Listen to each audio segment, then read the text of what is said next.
السلام علیکم ورحمۃ اللہ وبرکاتہ۔ الحمد للہ نحمده ونستعینه ونستغفره ونؤمن به ونتوکل علیہ ونعوذ باللہ من شرور انفسنا ومن سیئات اعمالنا من يهده الله فلا مضل له ومن يضلله فلا هادي له واشهد ان لا اله الا الله واشهد ان محمدا عبده ورسوله اما بعد فان خير الحديث كتاب الله وخير الهدي هدي محمد صلى الله عليه وسلم وشر الأمور محدثاتها وكل محدثة بدعة وكل بدعة ضلالة وكل ضلالة في النار۔ قال الله تبارك وتعالى في كلامه المجيد: أعوذ بالله السميع العليم من الشيطان الرجيم، بسم الله الرحمن الرحيم، يا أيها الذين آمنوا اتقوا الله حق تقاته ولا تموتن إلا وأنتم مسلمون واعتصموا بحبل الله جميعا ولا تفرقوا۔ وقال تعالى في مقام آخر: يا أيها الذين آمنوا كتب عليكم الصيام كما كتب على الذين من قبلكم لعلكم تتقون۔ اللهم صل على محمد وعلى آل محمد كما صليت على إبراهيم وعلى آل إبراهيم إنك حميد مجيد۔ اللهم بارك على محمد وعلى آل محمد كما باركت على إبراهيم وعلى آل إبراهيم إنك حميد مجيد۔ تمام قسم کی حمد و ثنا، کبریائی اور بڑائی اس اللہ عز و جل کے لیے لائق و زیبا ہے جس نے ہمیں اور آپ کو پیدا فرمایا، اور بیش بہا درود و سلام اس ذات مبارکہ مطہرہ پر جن کا نام نامی اسم گرامی احمد مجتبیٰ محمد مصطفیٰ صلی اللہ علیہ وسلم۔ میرے عزیزوں، دوستوں، بزرگوں اور بھائیوں اور قابل احترام اسلامی ماں اور بہنوں، اور اسی طرح سے میرے بزرگوں اور علماء حضرات، دوستوں، آج بتاریخ 14 رمضان المبارک 1425 ہجری مطابق 28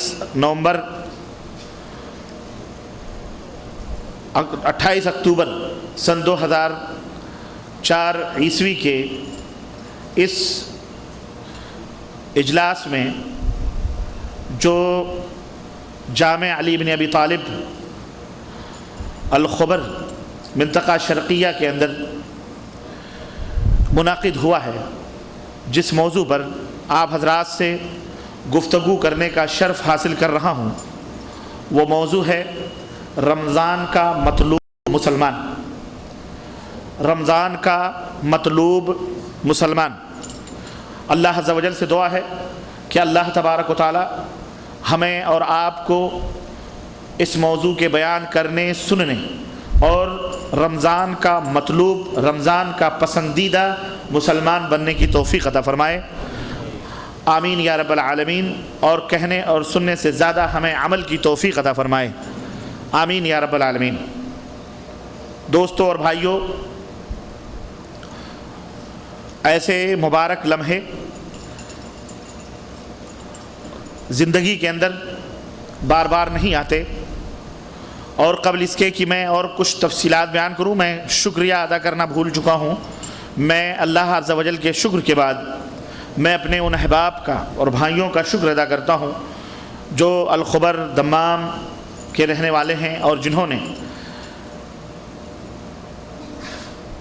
بڑی ہی کم مدت میں، جبکہ ان کا اصرار بہت پہلے سے تھا، رمضان سے پہلے کا تھا کہ 15 رمضان تک ہمیں وقت دیا جائے کہ میں خبر کے بھائیوں سے ملاقات کروں، لیکن میری اپنی کچھ مشغولیات ایسی رہیں کہ میں بالکل اس موڈ میں نہ تھا کہ میں آج حاضر ہو سکتا۔ لیکن بہرحال بہت زیادہ جب اصرار ہوا، خاص طور سے ہمارے بشیر بھائی، اللہ انہیں جزائے خیر عطا فرمائے، بھائی مکرم وغیرہ، تو ان لوگوں نے اصرار پہ اصرار، تو میں نے یعنی یوں سمجھیے کہ ایک رات کا یہ ٹائم نکالا۔ کچھ ایسے دعوتی کام ہیں سر پہ کہ جس کی وجہ سے موقع نہیں مل پا رہا تھا، تو یہ اللہ کا شکر ادا کرتا ہوں میں اور ان حضرات کا بھی کہ یہ وقت مجھے اللہ نے نصیب فرمایا، اور میں اپنے بھائیوں سے اس مبارک مہینے میں ملاقات کر رہا ہوں۔ اللہ تعالی ہماری اور ہمارے بھائیوں کی ان کوششوں کو اور جد و جہد کو ہمارے میزان حسنات میں بنائے، ان کے میزان حسنات میں بنائے، اور اللہ تعالیٰ اس کے بدلے ہم سب کو، آپ سب کو جنت الفردوس میں جگہ عطا فرمائے، آمین یا رب العالمین۔ تو میں عرض یہ کر رہا تھا کہ ایسا مبارک لمحہ زندگی میں بار بار نہیں آتا۔ ہزار انتظار، شوق اور فراق کے بعد اور بہت لمبی مدت کے غائب ہونے کے بعد اللہ تعالیٰ نے تقریباً 11 مہینے انتظار کے بعد یہ مہینہ رمضان المبارک کا ہمیں نصیب فرمایا ہے۔ میرے بھائیوں، اس کا اندازہ ان لوگوں سے پوچھئے جنہیں رمضان المبارک کا احساس ہے کہ رمضان المبارک کیا ہے، جو اس حقیقت سے واقف ہے۔ رمضان المبارک کی حقیقت کیا ہے، جو اس حقیقت سے واقف ہیں ان سے پوچھئے کہ ان کے دل پر کیا گزرتی ہے جب رمضان گزرتا ہے۔ سلف، ہمارے اسلاف، صحابہ، تابعین، تبع تابعین کا طریقہ یہ تھا کہ جب رمضان گزرتا تو ان کے آنکھوں سے آنسو رواں ہو جاتے، اور اس کی جدائی اور اس کے فراق میں وہ لوگ روتے رہتے، یہاں تک کہ جب رجب کا، شعبان کا مہینہ آتا تو اللہ تعالیٰ سے دعا کرتے کہ اللہ جلد سے جلد رمضان کو ہمارے درمیان بھیج دے تاکہ اس کی رحمتوں اور اس کی برکتوں سے ہم مستفید ہوں۔ میرے عزیزوں، میرے بھائیوں، یہ حال ہوتا تھا ہمارے اسلاف کا، اور رمضان المبارک کے مہینے میں اللہ اکبر، زیادہ سے زیادہ اللہ تبارک و تعالیٰ کی ذکر کرنا، اللہ تعالیٰ کی یاد میں مشغول رہنا، یہاں تک کہ علماء، مشائخ اور سلف، محدثین اور فقہا اپنی اپنی کتابیں درس اور تدریس کے بند کر دیا کرتے تھے اور قرآن کریم لے کے بیٹھ جاتے اور کہتے یہ شہر القرآن ہے، یہ قرآن پڑھنے کا مہینہ ہے، یہ اور دیگر مضامین، دیگر موضوعات پڑھنے کا مہینہ نہیں، بلکہ یہ قرآن سے محبت اور قرآن سے شغف اور قرآن پڑھنے کا مہینہ ہے۔ یہاں تک کہ حضرت جبریل امین بھی رمضان المبارک میں 2 دفعہ نبی کریم صلی اللہ علیہ وسلم کی خدمت میں حاضر ہو کر اور اس قرآن کا 2 دفعہ دور کرواتے تھے۔ یعنی اللہ کے ہاں بھی اس کا بہت بڑا مقام ہے۔ اور پھر یہ مہینہ، اس مہینے کے اندر کی جو اہمیت ہے، سب سے بڑی اہمیت، یہ اتنا معزز اور اتنا محترم مہینہ یوں بنا کہ اللہ عز و جل کا جو کلام ہے اس مہینے کے اندر نازل ہوا، جسے ہم قرآن کریم کہتے ہیں۔ اللہ عز و جل نے ارشاد فرمایا، شہر رمضان الذی انزل فیہ القرآن، رمضان المبارک کا مہینہ وہ مہینہ ہے جس مہینے میں قرآن کریم نازل ہوا، اور اس قرآن کے نازل ہونے کی وجہ سے یہ مہینہ نہایت ہی معزز اور نہایت ہی بابرکت ہوا۔ اور اس کی برکتیں میں نہ تو رمضان کے فضائل، رمضان کے روزوں کے کچھ فضائل وغیرہ بیان کرنے کے موڈ میں ہوں، کیوں؟ اس لیے کہ آپ سب حضرات اس سے واقف ہیں، آپ سب حضرات الحمدللہ اس کے فضائل، اس کے مناقب، اس کے درجات سے واقف ہیں۔ ایک روڈ پر چلنے والا مسلمان بھی اللہ کے فضل و کرم سے جاہل ہے، انگوٹھا چھاپ ہے، لیکن رمضان کے آتے ہی ٹوپی شوپی لگا کر وہ روزے رکھنا شروع کر دیتا ہے اور مسلمان بن جاتا ہے۔ یہ اور بات ہے، رمضان کے بعد اس کی جو حالت ہو وہ الگ ہے، لیکن وہ بھی اس مہینے کا احترام اور اس مہینے کا اکرام کرتا ہے۔ میں انشاءاللہ وہ باتیں آپ کی خدمت میں رکھنے والا ہوں جس کی وجہ سے، جس کی معلومات کی وجہ سے انشاءاللہ تعالیٰ آپ کے دل میں اس مہینے کی محبت اور بڑھے گی، اور اس مہینے میں عبادت کا مزہ ہی کچھ اور آئے گا۔ میں وہ بات آپ کو دینا چاہ رہا ہوں اور وہ چیزیں بتلانا چاہ رہا ہوں۔ یوں تو اپنے مال کی، جیسا کہ آپ جانتے ہیں، دکاندار تعریف کرتا ہے، لیکن اگر دکاندار یہ بتلائے پریکٹیکل شکل میں کہ دیکھو اس کا یہ فائدہ ہے، یہ دیکھو اس کا یہ فائدہ ہے، یہ دیکھو اس کا یہ فائدہ ہے، یہ دیکھو، تو کسٹمر جو ہے فوری طور پر راغب ہو جاتا ہے اور وہ کہتا ہے واقعی یہ چیز ہمارے لیے فائدہ مند ہے، یہ چیز ہم لے لیں، حاصل کر لیں۔ تو ہم تو ایک تاجر ہیں، یوں سمجھ لیں، ہم بنجاروں کی طرح اللہ اور اس کے رسول کی باتیں آپ کی خدمت میں لا کے رکھتے ہیں، آپ کو پسند آئے آپ قبول کریں، نہ پسند آئے نہ قبول کریں، لیکن ہر مسلمان کا یہ فرض ہے کہ اللہ اور اس کے رسول کی باتوں کو سن کر اس کے مطابق اپنی حیثیت، اپنی طاقت و قوت کے مطابق اس کے اوپر عمل کرنے کی کوشش کریں۔ تو ہم انشاءاللہ آج کے اس درس میں، آج کے اس اجتماع میں، آج کے اس اجلاس میں جو باتیں آپ کی خدمت میں رکھنا چاہ رہے ہیں وہ یہ ہے کہ قرآن کریم، یہ جو رمضان ہے اس کا مطلوب کیا ہے، یہ جو روزہ ہم رکھتے ہیں، رمضان ہم سے چاہتا کیا ہے، رمضان سے ہمارے اندر کیا چینجنگ، کیا تبدیلیاں پیدا ہونا چاہیے اور کیا ہم سے مطلوب ہے، وہ انشاءاللہ وہ مختصر وقت ٹائم میں ہم اور مختصر انداز میں وہ آپ کی خدمت میں انشاءاللہ رکھوں گا۔ تو الغرض اس کو آپ سننا نہ بھولیں، کیونکہ وہ بڑی قیمتی باتیں ہیں اور بڑی ہی عرق ریزیوں کے بعد ہم نے آپ کے لیے اس کو تیار کیا ہے، جو انشاءاللہ تعالیٰ میں آپ کی خدمت میں رکھوں گا۔ اللہ تعالیٰ ہمیں بیٹھنے کی اور صحیح ڈھنگ سے سمجھنے کی توفیق عطا فرمائے۔ اس کے بعد سوال و جواب ہوں گے، آپ کے سوالات ہوں گے، مسائل ہوں گے، جو بھی حتی الامکان علم کے مطابق ہم آپ کو بتلانے کی کوشش کریں گے انشاءاللہ تعالیٰ۔ تو میں یہ عرض کر رہا تھا کہ یہ رمضان المبارک کا مہینہ جو اتنا معزز اور اتنا محترم ہوا، کیوں ہوا؟ اس کے اوپر بھی غور کرنے کی ضرورت ہے میرے بھائیوں، میرے عزیزوں۔ اسی قرآن کی بدولت ہوا۔ یہ جو قرآن کریم ہم پڑھتے ہیں، جو ہمارے درمیان موجود ہے اور جس کو ہم نے طاق نسیاں کی زینت بنایا ہوا ہے، اسی قرآن کی وجہ سے یہ مہینہ مبارک ہوا۔ مہینہ اتنا مبارک ہوا کہ رمضان المبارک کا مہینہ یعنی ایک رکن کی حیثیت سے اللہ تبارک و تعالیٰ نے اس کے اندر جو اسلام کے 5 بنیادی ارکان ہیں، کلمہ شہادت اشہد ان لا الہ الا اللہ و اشہد ان محمد رسول اللہ، نمبر 2 اقام الصلاۃ نماز قائم کرنا، نمبر 3 صوم رمضان کے روزے رکھنا، نمبر 4 زکوٰۃ ادا کرنا، اور نمبر 5 حج بیت اللہ کرنا۔ یہ اسلام کے 5 پلرز ہیں، 5 ستون ہیں، 5 کھمبے ہیں۔ ان کھمبوں میں سے ایک کھمبا رمضان المبارک کا یہ مہینہ یعنی یہ روزہ ہے۔ تو اللہ تبارک تعالیٰ نے اس قرآن کی برکت سے اس مہینے کو بابرکت بنایا، اور اس مہینے میں جس رات کو یہ قرآن اللہ تعالیٰ نے نازل فرمایا لوح محفوظ پر مکمل طریقے سے، وہ شب اللہ تعالیٰ نے قرآن کریم میں اس کا تذکرہ فرمایا، اور جو انشاءاللہ تعالیٰ بہت جلد یعنی 4 دن کے بعد انشاءاللہ تعالیٰ ہم اس رات سے ملاقات کرنے والے ہیں، اس رات سے ملنے والے ہیں جس شب کا تذکرہ رب نے قرآن میں فرمایا، اور فرمایا کہ انا انزلناہ فی لیلۃ القدر، ہم نے اس قرآن کو رمضان میں اتارا ہے، شہر رمضان الذی انزل فیہ القرآن، انا انزلناہ فی لیلۃ القدر، اور اسی رمضان کے اندر ایک شب ہے، ایک رات ہے لیلۃ القدر کی۔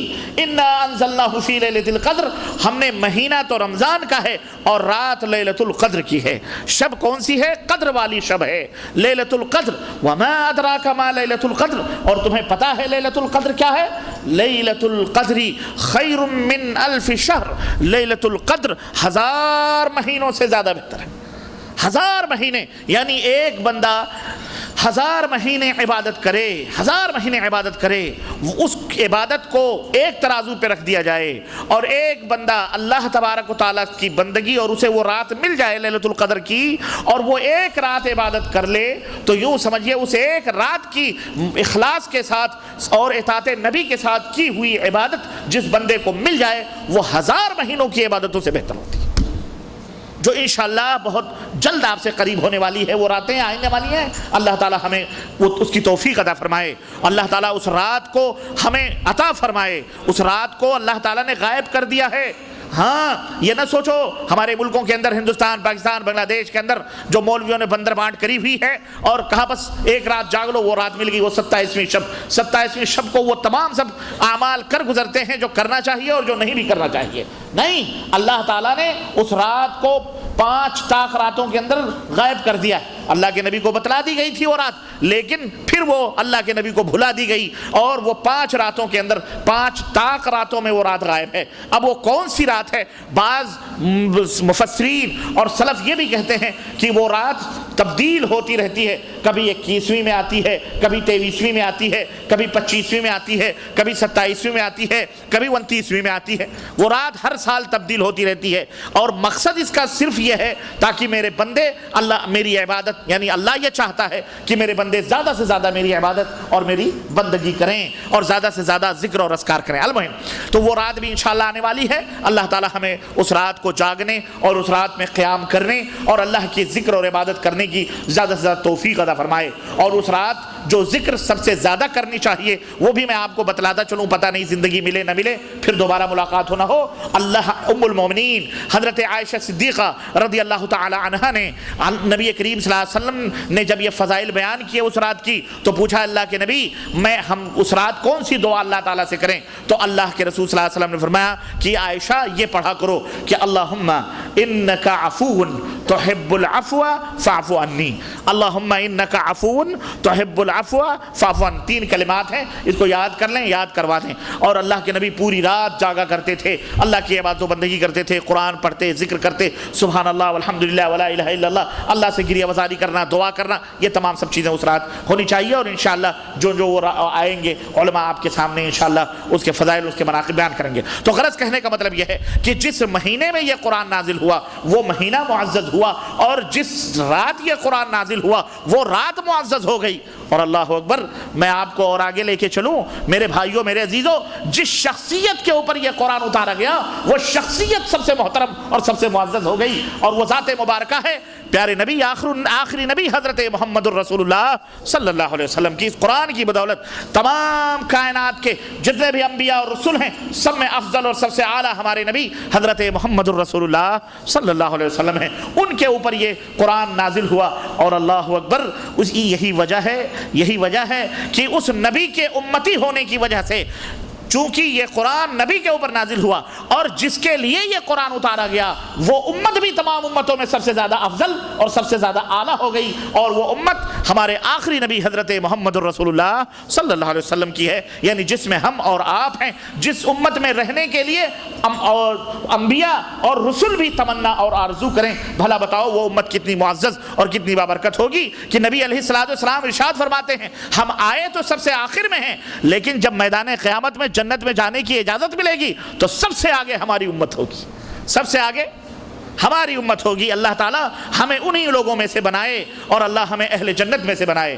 میرے عزیزوں، میرے دوستو، یہ بڑا مبارک مہینہ ہے. رب کی قسم میں اس میں زیادہ ڈیپ میں نہیں جانا چاہتا. آپ سب جانتے ہیں ہر رات یہ مہینہ یہ جہنم سے آزادی کا مہینہ ہے، جہنم سے آزادی کا مہینہ ہے. یعنی اللہ تبارک و تعالیٰ ہر رات جہنم جن کے مقدر میں لکھا جا چکا ہے، اس مبارک مہینے میں ہر رات اللہ تعالیٰ ایسے لوگوں کو جنت میں داخل فرماتا ہے اور جنت کا پروانہ لکھتا ہے اور جہنم سے آزادی کا پروانہ لکھ دیتا ہے جن کے مقدر میں جہنم اللہ تعالیٰ نے پہلے لکھا ہوا ہوتا ہے. اللہ اکبر، آزاد فرماتا ہے. تو آؤ ہم سب اس مبارک مہینے میں جو ہماری سب سے بڑی تمنا ہے اور ہم سب کی سب سے بڑی آرزو ہے اور جس کو حاصل کرنے کے لیے ہم اس دنیا کے اندر بھیجے گئے، یعنی اللہ عز و جل کی رضا اور خوشنودی اور اس کے عوض اور اس کے بدلے میں اللہ تعالیٰ جو ہمیں جنت دے گا، اس کے لیے ہم جد و جہد کر رہے ہیں، کوشش کر رہے ہیں. آؤ مل جل کر کے دعا کریں کہ اللہ ہم سب کی گردنوں کو، مرد ہوں یا عورت ہوں، بچے ہوں، جوان ہوں، بوڑھے ہوں، اللہ ہم سب کی گردنوں کو جہنم سے نجات عطا فرمائے. اللہم اجرنا من النار، اے اللہ ہم سب کو جہنم سے نجات عطا فرما، ہم سب کی گردنوں کو جہنم سے آزاد فرما. میرے عزیزوں، میرے دوستوں، اور اس مہینے میں بہت ساری چیزیں کرنے کے ہیں، صدقہ ہے، خیرات ہے، دیگر چیزیں. الحمدللہ مختلف پروگراموں کے ذریعے سے آپ کو ان باتوں کا علم ہو چکا ہوگا. اور یہ بڑے ہی، اور اس نبی کا احسان، جس نبی کی امت میں ہم اور آپ پیدا ہوئے، اللہ اکبر، اس نبی کے اوپر ہمیشہ درود و سلام. جس نبی نے ارشاد فرمایا کہ للصائم فرحتان، روزے داروں کے لیے 2 خوشیاں ہیں، روزے داروں کے لیے 2 خوشیاں ہیں. ایک خوشی فرحتن عند افطارہ، ایک خوشی تو روزے دار کو اس وقت ملتی ہے جب قسم اور قسم کے سجے ہوئے دسترخوان پر وہ روزہ کھولنے کے لیے بیٹھتا ہے یا کھجور اور پانی لے کے بیٹھتا ہے. کھجور اور پانی، ہمارے ہاں مثل کہا جاتا ہے کہ بھوک جب آدمی کو لگتی ہے نا تو وہ کوئی چیز نہیں دیکھتا، مرغ اور بریانی خواب میں نہیں دیکھتا. بھوک لگتی ہے تو آدمی، پیاس لگتی ہے تو آدمی گرم پانی بھی اپنے حلق میں اڈیلنے کی کوشش کرتا ہے. 4-5 چیزیں کہتے ہیں، بھوک نہ دیکھے چٹنی بھات، اور عشق نہ دیکھے ذات کجات، اور نیند نہ دیکھے ٹوٹی کھاٹ، اور پیاس نہ دیکھے دھوبی کے گھاٹ. پیاس لگے تو دھوبی کا گھاٹ بھی ہو آدمی پی لیتا ہے، بھوک لگے تو چٹنی چاول بھی آدمی کھا لیتا ہے. اور پیار ہو جائے تو پھر نہ ذات نہ کچات اور نہ کالا نہ گورا، پیار ہو گیا تو ہو گیا. گدھی سے بھی آدمی کو پیار ہو گیا، گدھے سے بھی ہو گیا تو اسے پیار کر لیتا ہے کہ نہیں؟ تو وہ سب نظر، تو یہ سب چیزیں، تو یہ بھوک جب لگتی ہے آدمی کو، جو بھوک لگتی اس وقت، وہ ابھی تو الحمدللہ اللہ کا شکر ادا کرو اے سی ہے ماشاءاللہ تبارک اللہ، آدھا رمضان تو سونے میں گزر جاتا ہے. اور پھر آدھا رمضان ڈیوٹی میں گزر جاتا ہے. تو اس طرح سے پورا رمضان ہو جاتا ہے. تو یہ تو اللہ کا شکر ادا کرو. اللہ تعالیٰ کی یہ بھی نعمت ہے کہ اللہ تعالیٰ نے ہمیں یہ عطا فرمائی. لیکن ہمارے اسلاف کو، آبا و اجداد کو دیکھو جنہوں نے شدت، اتنی گرمی کی شدتوں میں وہ روزے رکھے. اللہ اکبر. ان کا کیا حال ہوا ہوگا جب گرمی کا مہینہ کب آتا ہے؟ کون سے مہینے میں زیادہ گرمی پڑتی ہے؟ مئی جون کی گرمیوں میں جب روزے پڑتے تھے، جب 14 گھنٹے کے دن ہوتے تھے، تو پھر وہ بوڑھیاں، نانیاں، دادیاں کٹورے میں پانیاں بھر کے اپنے اپنے پیٹوں کے اوپر رکھ کے بالکل آخری دم میں رہتی تھی. یہ حالت ہوتی تھی. آج تو اللہ کے فضل و کرم سے سب کچھ میسر میرے عزیزوں. تو ایسے موقع پر جب آدمی روزہ کھولنے کے لیے بیٹھتا ہے تو اس کو کتنی خوشی ہوتی ہے کہ ابھی اذان ہوگی، ابھی ہم روزہ کھولیں گے. وہ خوشی ملتی ہے. تو صائم روزے دار کے لیے ایک خوشی تو اس وقت ہے جو اللہ تعالیٰ اس کے دل کے اندر ڈالتا ہے، اور دوسری خوشی فرحۃ عند لقاء ربہ، یہ روزے داروں کے لیے خاص ہے کہ انشاءاللہ وہ خوشی، دوسری خوشی جو روزے دار کو ملے گی وہ اس وقت ملے گی جب وہ جنت میں ہوگا اور پردے حجابات اٹھیں گے انوار الہی کے، اور اللہ عز و جل خود تمہارے سامنے ہوگا. اللہ تمہارے سامنے جلوہ فرما اپنی حقیقی شکل و صورت کے اندر ہوگا. اس وقت اپنے رب کو دیکھو گے اپنے آنکھوں سے. نبی علیہ السلام فرماتے ہیں ایسے دیکھو گے جیسے قمر یعنی 14ویں رات کا چاند تم اسے بھرپور اس کے اپنے شباب میں دیکھتے ہو، ایسے ہی تم جیسے چاند کو دیکھتے ہو. یعنی جس طرح چاند کو دیکھ کر تمہاری آنکھوں کو کوئی تکلیف یا کوئی مذائقہ، کوئی پریشانی نہیں ہوتی، ایسے ہی اپنے رب کو تم اپنی آنکھوں سے دیکھو گے. ایک خوشی اس وقت ہوتی. کروڑ ہا کروڑ درود ہو اس نبی پر جس نے ارشاد فرمایا کہ من صام رمضان ایمانا واحتسابا غفر له ما تقدم من ذنبه، کہ جس نے رمضان کے روزے ایمان کی حالت میں اور ثواب کی نیت سے رکھے. احتساب کہتے ہیں ثواب کی آرزو اور تمنا کے لیے روزے رکھے، لوگوں کو دکھانے کے لیے نہیں، سماج اور سوسائٹی کے ڈر کے نہیں، بلکہ اللہ عز و جل کے لیے اخلاص کے ساتھ روزے رکھے اور ایمان کے ساتھ رکھے، بے ایمانی کے ساتھ نہ رکھے. ایمان کا مطلب ایمانداروں کے لیے یہ خاص ہے. مومن یعنی شرک، بدعات، خرافات نہیں. ایسے بھوکے تو بہت سارے رہتے ہیں، ہے کہ نہیں؟ غیر مسلموں میں عورتیں بھی کروا چوتھ کے روزے رکھتی ہیں کہ نہیں اپنے شوہروں کے. تو وہ کیا ثواب کی نیت سے رکھتے؟ نہیں، وہ عورتیں اس لیے روزہ رکھی ہیں تاکہ اس کا شوہر، اس کا سہاگ ہمیشہ کے لیے سلامت رہے. تو وہ نہیں، روزہ اس لیے نہیں رکھا جاتا ہے، روزہ ثواب کی نیت سے رکھا جاتا ہے. ہندو بھی روزے رکھتے ہیں، غیر مسلمین بھی روزے رکھتے ہیں. ان کے جب ایام آتے ہیں، ان کے اپنے خاص طور سے 3 دن کے روزے ہوتے ہیں ان کے. تو ایک بیک 3 دن کے روزے. ہمارے تو یہ ہے کہ صبح رکھے شام کو کھول دیے. ان کے ہاں مسلسل کنٹینیو 3 دن روزے رکھتے ہیں. اور وہ روزہ بھی کیسا ہوتا ہے؟ پانی بھی پیتے ہیں، فروٹ بھی کھاتے ہیں، پھل بھی کھاتے ہیں، صرف ان یعنی دانہ چاول نہیں کھاتے، بقیہ سب اندر جاتا ہے وہ روزے سے. بہرحال ہمارے ہاں تو ایسے روزے نہیں ہوتے الحمدللہ. دیکھیں یہ اسلام دین وسط ہے، درمیانی راستہ اسلام کا. اللہ کا بنایا ہوا یہ دین ہے. تو اس نے اپنے بندوں کے اوپر مضائقات نہیں رکھے ہیں، بلکہ اللہ نے فرمایا الدین یسر، دین آسان ہے اور یقیناً آسان ہے. اس کے لیے سب کے تو عرض کرنے کا مطلب یہ ہے کہ ایمان کی حالت میں یعنی شرک اور بدعات کی حالت میں جو بھوکے رہتے ہیں ان کا بھوکا رہنا، بھوکا اس کا کوئی فائدہ، مشرکوں کا روزہ کوئی روزہ فائدہ مند نہیں ہے. یہی ہے ایمان کی شرط. اور احتساب ثواب کی نیت سے روزہ رکھنا ہے، ثواب کی نیت سے. تو اللہ کے نبی فرماتے ہیں غفر له ما تقدم من ذنبه، یعنی اس کے جتنے پچھلے گناہ ہیں سارے کے سارے اللہ معاف فرما دیتا ہے. اللہ اکبر، کتنا بڑا اجر ہے. اور بے عین ہی اسی طرح سے نبی علیہ السلام نے ارشاد فرمایا کہ من قام رمضان ایمانا واحتسابا غفر له ما تقدم.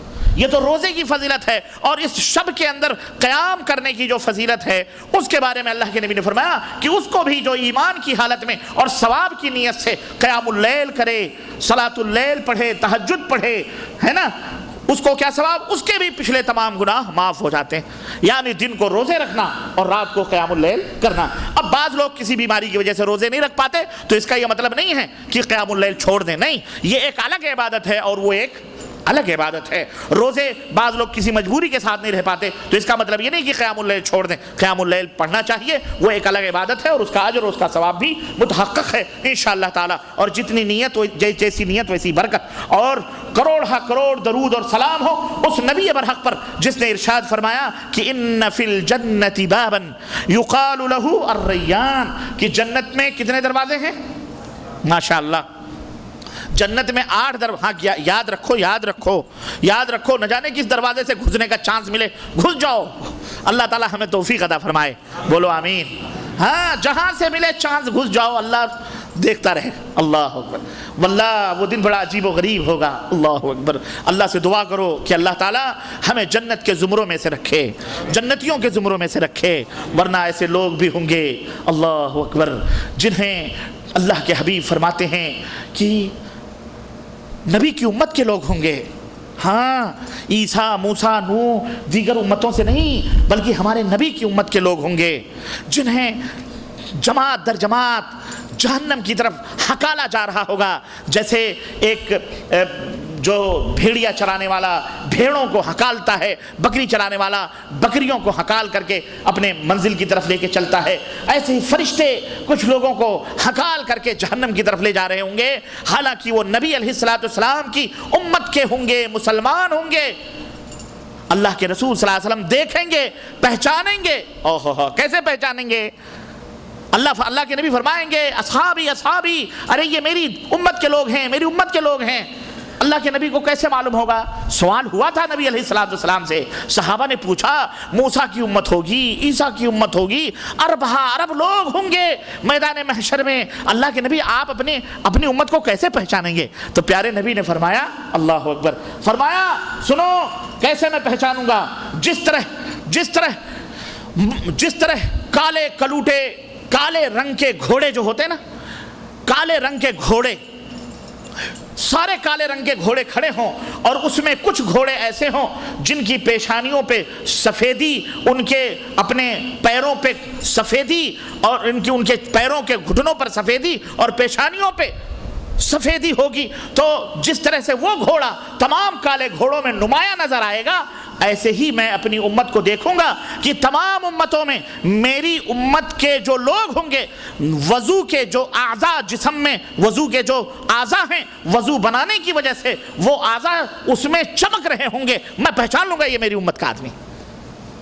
وضو کر کے جو نماز ادا کرتے ہیں، وضو جو کرتے ہیں، ہاں ان کو اللہ کے نبی صلی اللہ علیہ وسلم اپنی امت کو کیسے پہچانیں گے؟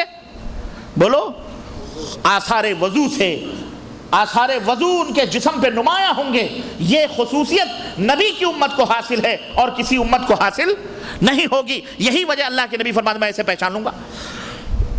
اور اس کے بعد میں وہی لوگ ہوں گے، ظاہر ہے اعضائے وضو چمک رہے ہوں گے ان کے، وہ اللہ کے نبی دیکھیں گے اصحابی نمازی بھی ہوں گے. ماشاءاللہ پتہ چل رہا ہے اس سے کہ نمازی بھی ہوں گے. وہ کون ہوں گے؟ نمازی بھی ہوں گے. نمازی بھی غور کرو ذرا اس بات پر. وہ نمازی بھی ہوں گے لیکن کہاں جا رہے ہوں گے؟ جہنم. اور کچھ ایسے لوگ بھی ہوں گے جو بے نمازی ہوں گے، وہ بھی جہنم کی طرف جا رہے ہوں گے. جہنم میں جب ان کو ڈالا جائے گا تو داروغ جہنم پوچھے گا کہاں جا رہے ہو؟ کہہ رہے ہیں جہنم میں. پھر جہنم میں کیوں جا رہے ہو؟ وہاں تو جہنم میں جانے کی جگہ، وہ جانے کی جگہ تھوڑی ہے، وہاں تو جسم و جان جلتے ہیں، آدمی جلتا ہے، وہاں کیوں جا رہے ہیں؟ تو کیا کہیں گے؟ لم نکو من المصلین، لم نکو من المصلین، ہم نماز نہیں پڑھتے تھے. اللہ اکبر. اللہ تعالیٰ بے نمازیوں کو نمازی بنائے. اللہ ہمیں 5 وقت کے نماز کو اس کے وقت پہ ادا کرنے کی توفیق عطا فرمائے. اللہ اس فریضے کو ہم سے اللہ تعالیٰ اس فریضے سے انتہائی درجے کی محبت عطا فرمائے، اور اللہ ہمیں اسے قائم و دائم رکھنے کی توفیق عطا فرمائے. کہیں گے ہم نمازی نہیں تھے، ہم نماز نہیں پڑھتے تھے اس لیے ہم جہنم میں. تو ایسے بے نمازی بھی ہوں گے، لیکن ایسے بھی نمازی ہوں گے جن کا جرم کچھ اور ہوگا. وہ جرم اللہ کے نبی بتا رہے ہیں کیا ہوگا. اللہ کے نبی فرمایا اصحابی یہ میری امت کے لوگ ہیں، ان کو لاؤ. فرشتے کہیں گے اللہ کے نبی انک لا تدری ما حدث من بعدک، اللہ کے نبی یہ آپ کے صحاب تو ہیں، امت کے لوگ ہیں، لیکن آپ نہیں جانتے کہ آپ کے بعد انہوں نے کیا کیا. اللہ اکبر. کیا کیا انہوں نے؟ فرشتے کہیں گے آپ کے بعد انہوں نے دین میں گھوٹالے کیے تھے. دین میں 11ویں بھی سنت ہے. 11ویں کرو 12ویں کرو، تیجا کرو، 40واں بناؤ مزار اور کرو سجدے. عرس ہو رہے ہیں، قوالیاں ہو رہی ہیں، شدے پوجے جا رہے ہیں. کیا نام ہے؟ حضرتی سیدی سجادہ نشین عبد الرحمن رحمۃ اللہ علیہ. یہ کون ہیں؟ پیر و مرشد، آقائے مملکت، دولت القاب آداب 1 میٹر کی. کیا کر رہے ہیں؟ مجاور ہیں فلانے سجاد نشین کے، بناؤ قبریں، چڑھاؤ چادریں، لگاؤ اود بتیاں، اور کرو فاتحے اور کرو نیاز اور کرو جھگڑے، امت کو پھنساؤ، اور عورتیں آ رہی ہیں، اوہو اعوذ باللہ، استغفر اللہ استغفر اللہ استغفر اللہ۔ خانقاہیں آباد ہیں، قبریں مزار آباد ہیں، پوجے ہیں، حقیقت کی نہیں ہے، اور ان کی اکثریت ہے کہ نہیں اکثریت ہے، اور ان کو ناز ہے کہ ہم سب سے زیادہ ہیں، اس لیے ہم ہی حق پر ہیں۔ ارے میاں تم سب سے زیادہ ہو، اس لیے سب سے زیادہ جہنم میں جاؤ گے، سب سے زیادہ ہی اکثریت ہی کہاں جائے گی؟ جہنم میں اکثریت جہنم میں جائے گی۔ وما یؤمن اکثرهم باللہ الا وهم مشرکون، اکثریت جاہل، اکثریت جہنم میں جانے والی۔ اس لیے اے مسلمانوں، کسی کی اکثریت پر گھمنڈ کرتے ہوئے اس کے ساتھ نہ لگو، اور کسی کی کمزوری اور اقلیت کو دیکھتے ہوئے اس کا ساتھ نہ چھوڑو۔ اللہ نے فرمایا یا ایھا الذین آمنوا اتقوا اللہ وکونوا مع الصادقین، اے ایمان والو اللہ سے ڈرو اور سچے لوگوں کے زمرے اور سچے لوگوں کی صحبت اور سچے لوگوں کی جماعت اختیار کرو۔ صادقین کی، جو اپنے ایمان میں سچے ہوں، جو اپنے عقیدے میں سچے ہوں، جو اپنے اقوال میں سچے ہوں، جو اپنے اعمال میں سچے ہوں، ان کے ساتھ کیا رہنا جنہیں خود پتہ نہیں یہ اقوال سچے ہیں یا جھوٹے ہیں، یا اعمال سچے ہیں جھوٹے ہیں۔ جب سوال ہوتا ہے تو کہتے ہیں جی ہمارے بزرگ نے فرمایا۔ تیرا بزرگ کوئی اللہ کی طرف سے اترا ہوا آدمی ہے؟ ہم اپنے نبی کی بات، بھلا نبی کی بات سے بھی سچی کسی کی بات ہو سکتی ہے؟ ہاں، تو سچے وہ ہیں جو اللہ کی بات کے اوپر عمل کرتے ہیں، اور سچے وہ ہیں جو اللہ کے رسول حضرت محمد الرسول اللہ صلی اللہ علیہ وسلم کی بات پہ عمل کرتے ہیں، وہ سچے۔ بس یہی صادقین کی علامت ہے، اور یہی وہ لوگ ہیں۔ اللہ نے فرمایا اولئک مع الذین انعم اللہ من النبیین والصدیقین والشہداء والصالحین وحسن اولئک رفیقا، جو ومن یطع اللہ ورسولہ، جو اللہ کی اطاعت کرتے ہیں، جو رسول کی اطاعت کرتے ہیں، اللہ نے ان کا حشر ان کے ساتھ ہوگا جن کے اوپر اللہ نے انعام کیا ہے۔ اور وہ انعام کن کے ساتھ ہے؟ من النبیین، نبیوں کے ساتھ، نبیوں کے اوپر اللہ کا انعام ہے۔ صدیقین کے اوپر انعام ہے۔ شہداء، اللہ کی راہ میں جو اپنی گردنوں کو اپنے خون کا نذرانہ پیش کرتے ہیں، ان کے اوپر اللہ کا انعام ہے۔ والصالحین، اور نیک لوگ، صالح لوگ ہیں، ان کے اوپر اللہ کا انعام، ان کا حشر ان کے ساتھ ہوگا۔ تو میرے عزیزوں، میرے دوستوں اور بھائیوں، عرض کرنے کا مطلب یہ ہے کہ ایمان آپ کا، عقیدہ آپ کا سچا ہونا چاہیے۔ اللہ، فرشتے کہیں گے انہوں نے دین میں گھپلے کیے، یہ بھی سنت، یہ بھی کرو، یہ بھی اسلام، یہ بھی دین، یہ بھی دین، اور جو کچھ آج کچھ ہو رہا ہے اگر وہ قرآن و سنت کے خلاف ہے اور سارے کا سارا باطل ہے، وہ لاکھ کوئی جگے چبے والا کہے، لاکھ کوئی اپنے آپ کو کچھ بھی کہے، میرے بھائیوں، تو یہ وہ لوگ تھے۔ اللہ کے نبی فرمائیں گے جب سنیں گے کہ انہوں نے بدعات ایجاد کی ہیں۔ کیا ایجاد کی؟ ہاں، بدعات۔ یہ بہت خطرناک بیماری ہے، اس کو معمولی نہ سمجھو، یہ وہ پوائزن ہے، یہ وہ زہر ہے جو بہت چھوٹا نظر آتا ہے لیکن یہ پورے کھانے کو برباد کر دیتا ہے۔ بہت خوبصورت بھی کبھی کبھی نظر آتا ہے لیکن پورے اعمال کو، پورے ایمان کو ضائع اور برباد کر دیتا ہے۔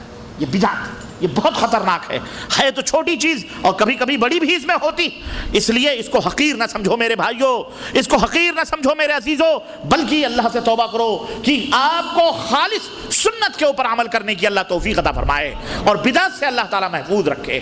ہاں، بعض لوگ آئیں گے کہیں گے میاں یہ بھی بدعت ہے، یہ بدعت حسنہ ہے۔ کیا ہے یہ؟ ہاں، یہ بدعت حسنہ ہے۔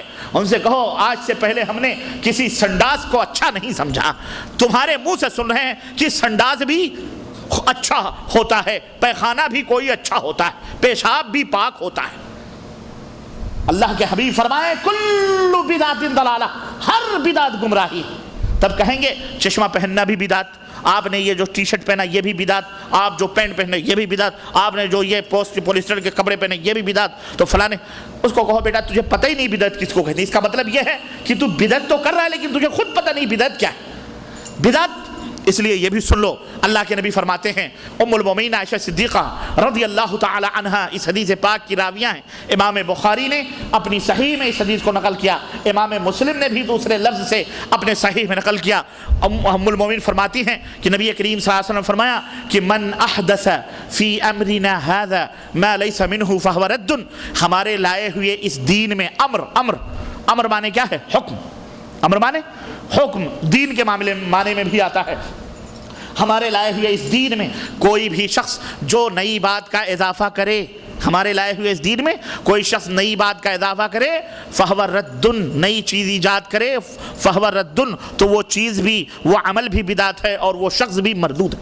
اور صحیح مسلم کے اندر امام مسلم کہتے ہیں کہ نبی صلی اللہ علیہ وسلم کہ امام مسلم نے جو روایت لائی ہے اس میں اللہ کے نبی فرماتے ہیں کہ من عمل عملا لیس علیہ امرنا فہو رد، جس نے کوئی ایسا عمل کیا جس کے اوپر ہمارا حکم نہیں، ہمارا عمل نہیں، تو وہ عمل مردود ہے۔ وہ عمل کیا ہے؟ ہاں، اس لیے وہ عمل کرو جو نبی کریم صلی اللہ علیہ وسلم نے کیا ہے، جتنا انہوں نے کیا ہے اس سے نہ کم کرو نہ اس سے کم کرو نہ اس سے زیادہ کرو۔ انشاءاللہ اگر ایسا کرو گے تو تمہارا ہمارا حشر ابو بکر کے ساتھ ہوگا، عمر کے ساتھ ہوگا، صدیقین، شہداء، صالحین کے ساتھ ہوگا انشاءاللہ تبارک تعالی۔ اور اگر اس میں بڑھاؤ گے تو نبی کا فرمان سنو، فرشتے کہیں گے آپ کے دین میں انہوں نے نئی نئی باتیں ایجاد کی ہیں، نئی نئی چیزیں ایجاد کی ہیں، تو اللہ کے نبی فرمائیں گے سحقا سحقا لمن غیر بادی، ہٹاؤ ان کو، دور ہٹاؤ ان کو، دور ہٹاؤ۔ کون فرما رہا ہے؟ عزیز علیہ ما عنتم، اللہ فرماتا ہے تمہارے لیے بڑے شفیق ہیں، رحمت للعالمین ہیں۔ میدان محشر میں دیکھیں گے، جب یہ حشر ان کا دیکھیں گے تو کہیں گے سحقا سحقا لمن غیر بادی، میرے دین میں میرے بعد جنہوں نے نئی نئی باتیں ایجاد کی ہیں ان کو مجھ سے دور ہٹاؤ، دور ہٹاؤ، دور ہٹاؤ۔ اس لیے میرے عزیزو بہت ہی تنبہ کے ساتھ اور بہت ہی جو ہے ہوشیاری کے ساتھ اللہ اور اس کے رسول کی باتوں کو سمجھو اور اس کے مطابق عمل کرو، ان کی ٹو کاپی کرو نبی کریم صلی اللہ علیہ وسلم کی۔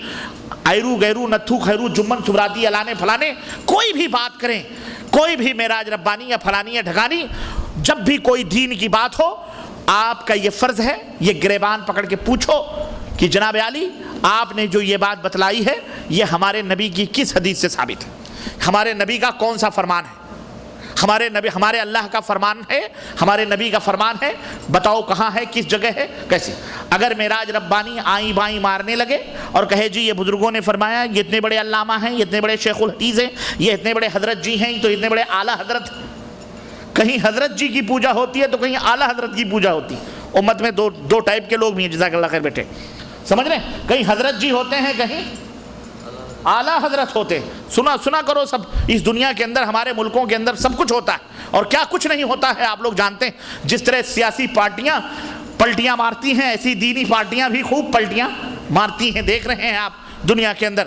ہاں، تو اس طرح سے عرض کرنے کا مطلب یہ ہے کہ پوچھ لیا کرو، یہ نہ ڈرو کہ معراج ربانی بڑے چگے میں بیٹھا ہوا ہے، لمبی لمبی داڑھیاں، لمبے لمبے پگڑ اور لمبے لمبے چگے ہیں، حضرت ناراض ہو۔ نہیں، اگر وہ دین کا خادم ہے، اگر وہ مخلص ہے نبی کے دین کے اندر، تو اس سے سوال کرنے میں کبھی بھی، جب اس سے سوال ہوگا تو کبھی بھی وہ تم سے کبھی بھی نخرے نہیں کرے گا، تکبر نہیں کرے گا۔ لیکن اگر وہ ریاکار شیطان ہوگا تو ضرور سرخ آنکھیں تمہاری طرف کر کے کہا میاں کیا ہم چڈیاں پہن کے علم حاصل کیے ہیں، تمہاری جرات سوال کرنے کی؟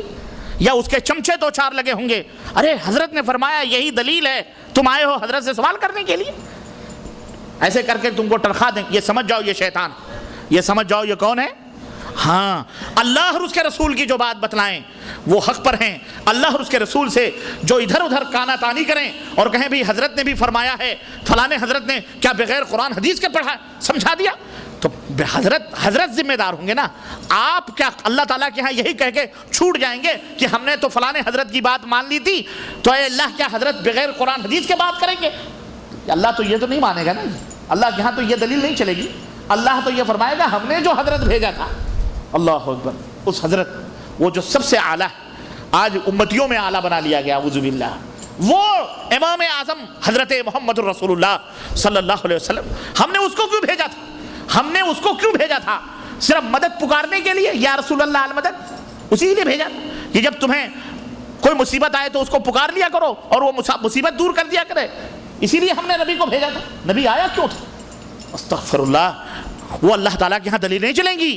اس لیے میرے عزیزو یہ اصول ہے، یہ ضابطہ ہے کہ جب بھی دین کی بات ہو، اسلام کی بات ہو، گریبان پکڑ کر تم کو ڈاؤٹ ہو، شبہ ہو، اسی مجلس کے اندر پوچھو، اسی مجلس کے اندر پوچھو اور سوال کرو۔ سوال کرو کہ ہمیں قرآن و حدیث سے اس کا جواب چاہیے، ملے تو ٹھیک ہے، نہ ملے تو اس کی بات اس کے منہ پہ مار کے ماں سلامہ کر کے چلے جاؤ۔ قتل خون غارت گری نہ کرو، قتل خون غارت گری نہ کرو، سمجھ جاؤ یہ جھوٹا آدمی ہے، اس کو جانے دو اس کے رستے پر، اور اس سے کیا بات کرنا؟ جس کے پاس نہ قرآن ہے نہ حدیث ہے، اس سے آپ بحث کر کے کیا پائیں گے؟ بولو، کچھ ملے گا آپ کو؟ جس آدمی جو یہ کہتا ہے میاں تم قرآن سمجھ سکتے ہو، میاں تم حدیث سمجھ سکتے ہو، ارے تم کیا سمجھو قرآن حدیث؟ تو سمجھ جاؤ یہ پرلے درجے کا جاہل ہے، بس سمجھ جاؤ، اس سے بات ہی کیا کرنا؟ پھر اسے کہو بھائی تو پھر ہم دین لے کہاں سے جب نہ تمہارے پاس قرآن ہے نہ تمہارے پاس حدیث ہے، تو پھر ہم کہاں سے؟ اور علم کس کو کہتے ہیں؟ علم کس کو کہتے ہیں؟ مولویوں کی منہ شگافیوں کو علم کہتے ہیں، فلسفے اور منطق کو علم کہتے ہیں؟ یہ علم تو جوتے کی نوک پہ ہوتے ہیں۔ علم ہے جو اللہ نے اتارا ہے، رب کے قرآن میں موجود ہے، اور جو پیغمبر اسلام حضرت محمد رسول اللہ صلی اللہ علیہ وسلم قال اللہ قال الرسول، یہ سب سے بڑا علم ہے، اس لیے اس کو مقام دو، اور اللہ کے فضل سے دنیا سمجھ رہی ہے۔ تو میرے عزیزوں، میرے دوستوں، عرض کرنے کا مطلب یہ ہے کہ بدعت، مومن وہ ہیں جو بدعت اور شرک سے دور رہتے ہیں اور ایمان ان کا پختہ ہوتا ہے، ایمان کی حالت۔ تو اللہ کے رسول صلی اللہ علیہ وسلم نے کیا فرمایا کہ دروازہ ہوگا جنت کا جس کا نام کیا ہے؟ 8 دروازے، 8 دروازوں میں سے ایک دروازے کا نام کیا ہے؟ ہاں، ریان۔ میں نے یہی پہ وہ بتلایا تھا، ان لوگوں میں سے نہ ہونا جنہیں اللہ کے نبی میدان قیامت میں بھی جھڑکیاں لگا دیں، نکلو میاں نکلو، چلو جاؤ جہنم میں جاؤ۔ سحقا سحقا لمن غیر آبادی، بدعتیں ایجاد کر کے جہنم میں نہ جاؤ، کتنی ہی خوبصورت کیوں نہ لگے، اگر وہ نبی کریم صلی اللہ علیہ وسلم کی سنت کی مہر نہیں لگی ہے، توبہ کر لو، آج وقت ہے، توبہ کر لو، ورنہ کوئی پیر، کوئی مولوی، کوئی بیعت تمہیں کبھی بھی کوئی شخص تمہیں بچا سکتا نہیں، بچا سکتا۔ توبہ کر لو، تعصب نہ کرو، اللہ سے ڈرو، نبی کریم صلی اللہ علیہ وسلم کی خالص اطاعت اور پیروی کرو، یہی سچی محبت ہے اپنے نبی سے، اور یہی محبت کا اظہار ہے۔ نبی نے فرمایا کل امتی یدخلون الجنہ الا من ابا، میری امت کا ہر آدمی جنت میں جائے گا سوائے اس کے جو انکار کرے۔ قیل ومن ابا، کہا گیا کون انکار کرے گا؟ قال من اتانی دخل الجنہ، جو میری اطاعت کرے گا، جو میری اطاعت کرے گا وہ جنت میں جائے گا۔ ومن عصانی، اور جو میری باتوں کو سن کر ٹال دے گا، انکار کرے گا، نافرمانی کرے گا، وہ کہاں جائے گا؟ جہنم میں جائے گا۔ اس نے میرا انکار کیا، اعوذ باللہ۔ نبی کا انکار کوئی معمولی چیز ہے؟ نبی کا انکار معمولی چیز نہیں، نبی کا انکار جہنم میں لے جانے کے برابر، جہنم میں لے جانے والا ہے۔ تو میرے عزیزوں، جنت، اللہ کے رسول صلی اللہ علیہ وسلم فرماتے ہیں 8 دروازے، ایک دروازہ ریان کا ہوگا جس میں سے یدخل منہ الصائمون، جس دروازے سے صرف اسپیشل طریقے سے وہ ٹیم داخل ہوگی جو روزے داروں کی ٹیم، صرف روزے داروں کے لیے وہ دروازہ بنایا گیا ہے۔ فَإِذَا دَخَلُوا اُغْلِقَا، جب سارے روزے دار داخل ہو جائیں گے وہ دروازہ بند ہو جائے گا۔ فَلَا يَدْخُلُ مِنْهُ غَيْرُهُمْ، پھر روزے داروں کے سوا اس دروازے سے کوئی تیسرا داخل نہیں۔ اللہ اکبر۔ یہ مہینہ رحمتوں کا مہینہ، اللہ تبارک و تعالیٰ نے گناہگار جو گناہوں سے لدے پھدے، اللہ اکبر، سال بھر معصیت خطائیں کرتے رہے، یہ مہینہ ان کے لیے خوشخبری کا مہینہ ہے، ان کے لیے برکت کا مہینہ ہے۔ اے گنہگارو، اور ہم سب گنہگار ہیں، اللہ سے مل جل کر کے توبہ کرو۔ ان رحمت اللہ قریب من المحسنین، اللہ نے فرمایا اللہ کی رحمتیں احسان کرنے والوں سے قریب ہیں، اللہ کی رحمتیں تمہیں آواز دیتی ہیں۔ وَصَارِعُوا إِلَى مَغْفِرَةٍ مِّن رَبِّكُمْ وَجَنَّةٍ عَرْضُهَا السَّمَاوَاتُ وَالْأَرْضُ اُعِدَّتْ لِلْمُتَّقِينَ، اے گنہگارو، اے لوگو، دوڑ پڑو اپنے رب کے مغفرت کی طرف، معافیوں کی طرف، اور اس جنت کی طرف جس جنت کی پہنائیاں، جس جنت کی وسعتیں آسمان اور زمین سے بھی بالا تر، آسمان اور زمین کی طرح اس سے بھی بڑی ہیں۔ اُعِدَّتْ لِلْمُتَّقِينَ، وہ جنت متقیوں کے لیے بنائی گئی ہے۔ کس کے لیے؟ ہاں، متقی بنو، متقیوں کے لیے وہ جنت بنائی گئی ہے۔ یہ مہینہ آیا ہے تاکہ ہم اپنے نفس کی تربیت کریں، اپنے دل کو پاک و صاف کریں۔ غرض اس مہینے کی بڑی خصوصیتیں، اس مہینے کی بڑی خصوصیتیں، یہاں تک کہ عام مہینوں میں تمہارے منہ سے، ہمارے منہ سے جو بدبو آتی ہے وہ بدبو تو بدبو ہوتی ہے، لیکن قربان جاؤ اللہ رب العزت کی رحمت اور شفقت پر کہ رسول اللہ صلی اللہ علیہ وسلم ارشاد فرماتے ہیں کہ لخلوف فم الصائم اطیب عند اللہ من ریح المسک، لیکن رمضان کا جب مہینہ آتا ہے تو رمضان کے مہینے میں روزے دار کے منہ کی جو بدبو ہوتی ہے وہ رب کے ہاں مشک و زعفران سے بھی زیادہ خوشبودار ہوتی ہے۔ یہ وہ مہینہ ہے جس مہینے میں، عام مہینوں میں تو فرشتے تمہارے لیے کریں نہ کریں اس کے لیے کوئی حکم نہیں، لیکن یہ وہ مہینہ آتا ہے جب رمضان کا، تو اللہ کے حبیب فرماتے ہیں کہ تستغفر الملائکۃ للصائمین حتی یفطروا، کہ ملائکہ فرشتے اسپیشل اللہ کی بارگاہ میں کھڑے ہو کر روزے داروں کے لیے ان کی گناہوں کی معافی مانگتے ہیں۔ اللہ اکبر، اللہ ان فرشتوں کو بھی جزائے خیر دے۔ ان کے لیے کیا دعا کریں جو ہمارے لیے شب و روز اللہ کے دربار میں روزہ اللہ کے دربار میں معافیاں مانگ رہے ہیں ہمارے گناہوں کی، تو ہمیں کتنی معافیاں اللہ سے مانگنی چاہیے۔ اے لوگو، اللہ سے معافی مانگو، توبہ کرو، اللہ کی قسم یہ توبے کا دروازہ ابھی تک کھلا ہوا ہے۔ یاد رکھو، ممکن ہے توبے کا دروازہ دو وقت میں بند ہوتا ہے، ایک جب قیامت قریب آئے گی، سورج جب پچھم سے نکلے گا توبے کا دروازہ بند ہو جائے گا، اور ایک اس وقت توبے کا دروازہ بند ہوتا ہے جب آدمی غرغرے کے عالم میں ہوتا ہے، جب آدمی غرغرے کے عالم میں ہوتا ہے، یعنی موت کا فرشتہ اس کے سرہانے کھڑے ہو کر جب اس کے جسم سے روح نکالنے والا ہوتا ہے، اس وقت توبہ قبول نہیں ہوتی، نہ ہی اس وقت توبہ کرنے کا توبہ اللہ تعالیٰ قبول فرماتا ہے، اور نہ ہی توبہ کرنے کا کوئی فائدہ ہوتا ہے۔ وہ وقت آنے سے پہلے اللہ تعالیٰ سے توبہ کرو، اور تمام گناہوں سے، بدعقیدگیوں سے، بد اخلاقیوں سے، فحاشیوں سے، بے حیائیوں سے، سود سے، زنا سے، چوری سے ایک صالح اور ایک پیارا معاشرہ بناؤ اسلام کا، مسلمانوں کا۔ رمضان کا جو مطلوب انسان ہے، اب میں اس ٹاپک پہ آ رہا ہوں میرے عزیزوں، میرے دوستوں۔ یہ مختصر سی تمہید کے بعد میں مختصر اور میں آپ کو بالکل نشان دوں گا، آپ کو کی ماسٹر کی دوں گا، اسی سے آپ سمجھتے چلے جائیے۔ یوں تو اللہ تبارک و تعالیٰ کی جتنی بھی عبادتیں ہیں، اللہ تعالیٰ کے جتنے بھی اوامر ہیں، اللہ تعالیٰ کے جتنے بھی احکامات ہیں، جن چیزوں سے اللہ نے ہمیں منع کیا اور جن چیزوں کے کرنے کا حکم دیا، ان تمام سب چیزوں میں کچھ اس قدر فوائد اور اس قدر موتیاں ہیں، اور یہ ایسے خزانے ہیں ہمارے فائدوں کے کہ اگر ہم ان کو بیان کریں تو بہت مشکل، نہیں بیان کر سکتے، بیان ہی نہیں کر سکتے۔ اتنے فائدے ہیں اللہ تعالیٰ کے احکامات پہ عمل کرنے پہ۔ میں آپ کو دور نہ جاتے ہوئے، اللہ تعالیٰ نے مثال کے طور پر آپ کو تمام مسلمانوں کو یہ حکم دیا ہے کہ مثال کے طور پر شراب نہ پیو، شراب نہ پیو۔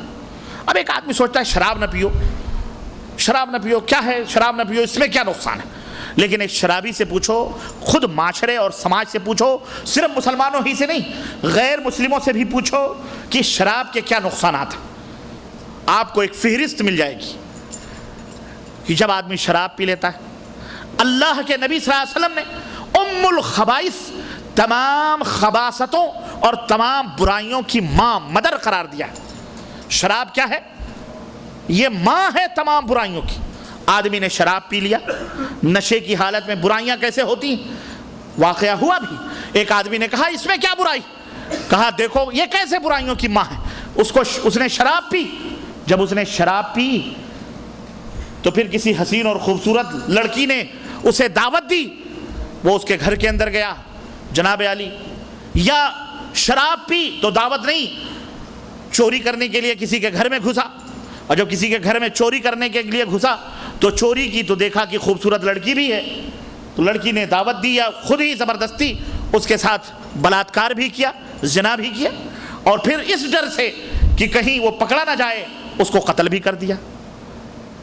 اب آپ دیکھیں کتنا جرم کیا اس نے۔ شراب پینا ایک جرم ہے، لیکن اس جرم سے کتنے جرائم اس نے کیے۔ شراب پی، چوری کی، پھر تیسرا جرم زنا کیا، چوتھا جرم قتل کر دیا، آخر پانچویں جرم میں خود ہی گرفتار ہو گیا، خود بھی چلا گیا۔ تو یوم الخبائث کہ اللہ نے فرمایا شراب مت پیو، اس منع میں کس قدر فوائد ہیں معاشرہ سماج ہر ایک جانتا ہے۔ یہ اور بات ہے کہ آج معاشرے اور سماج اکثریت کی وجہ سے اس کا نام نہ لیں اسلام کا، کہ تاکہ لوگ زیادہ سے زیادہ مسلمان نہ ہوں، کیونکہ شیطان چاہتا ہے نا کہ ایمان سے، اسلام سے لوگ دور رہیں، اس لیے اسلام کا نام اس کے اوپر نہیں چڑھایا جاتا۔ بین ہی اسی طرح سے اللہ تعالیٰ نے جن چیزوں کے کرنے کا حکم دیا، مثال کے طور پر نماز لے لو آپ، ایک فائدہ اللہ تعالیٰ نے قرآن کریم میں کیا بتلایا؟ اللہ رب العزت نے فرمایا کہ ان الصلاۃ تنہی عن الفحشاء والمنکر، کہ نماز انسان کو بے حیائیوں اور برائیوں سے روکتی ہے۔ یعنی جو کوئی نمازی ہوگا وہ یقیناً جب وہ نماز پڑھے گا تو کبھی بے حیائی اور برائی کی چیزیں نہ دیکھے گا، نہ سنے گا، نہ کرے گا، نہ اس کے قریب جائے.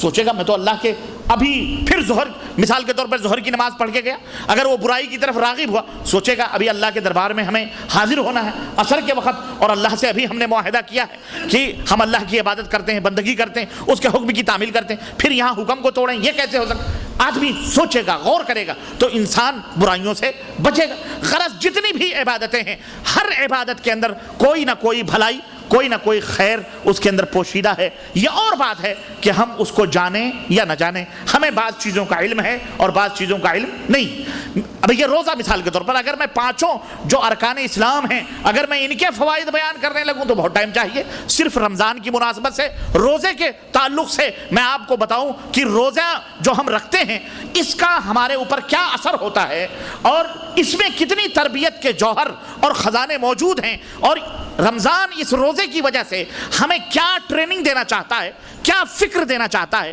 کیا ہمیں فکر ہی نہیں بلکہ عملی طور پر ہم سے کیا مطالبہ کر رہا ہے وہ ہم دیکھ لیں. مثال کے طور پر آئیے سب سے پہلی چیز اللہ تبارک تعالیٰ نے قرآن کریم کے اندر کیا ارشاد فرمایا؟ یا ایھا الذین آمنوا کتب علیکم الصیام کما کتب علی الذین من قبلکم، اے ایمان والو تمہارے اوپر روزے فرض کر دیے گئے جیسا کہ تم سے پہلے لوگوں کے اوپر فرض تھے، لعلکم تتقون، لعلکم تتقون، تاکہ تم پرہیزگار بن جاؤ. میرے بھائیوں یہ رمضان المبارک کا مہینہ یہ ایک سمر کورس کی طرح ہے، ایک ٹریننگ، ایک اسکول ہے، ایک مدرسہ. 11 مہینے آپ اپنی مرضی سے زندگی گزارتے ہو، یہ ایک مہینہ اللہ تعالیٰ نے تمہارے لیے بہت ہی اہمیت کا مہینہ دیا ہے تاکہ اس کے اندر تمہارا دل پاک و صاف ہو جائے اور تمہاری طبیعت بالکل اللہ تعالیٰ سے مل جائے اور تمہارا رشتہ اللہ تعالیٰ سے زیادہ سے زیادہ جڑ جائے. ورنہ 11 مہینے شیطان تم کو چاروں طرف سے گھیر کر کے تم کو اپنے فیور میں لیے رہتا ہے. یہی وجہ ہے کہ اس مہینے کی خصوصیت یہ بھی ہے کہ اللہ کے نبی فرماتے ہیں کہ شیاطین جو سرکش ہوتے ہیں، جو انسان کو چاروں طرف سے گمراہ کرنے کی کوشش کرتے ہیں، اللہ کے نبی فرماتے ہیں کہ اس مہینے میں انہیں جکڑ دیا جاتا ہے. یہ بھی اللہ کی رحمت ہے ہمارے اوپر کہ سرکش شیاطین وہ ہم سے دور ہیں اور وہ جکڑ دیے گئے، تو ہمارے لیے تو اور آزادی ہو گئی کہ ہم اللہ تعالیٰ سے قریب ہوں، اللہ تعالیٰ سے زیادہ ہم اپنے رشتوں کو استوار کریں. تو ایک چیز جو رمضان ہمارے اندر پیدا کرنا چاہتا ہے تقویٰ.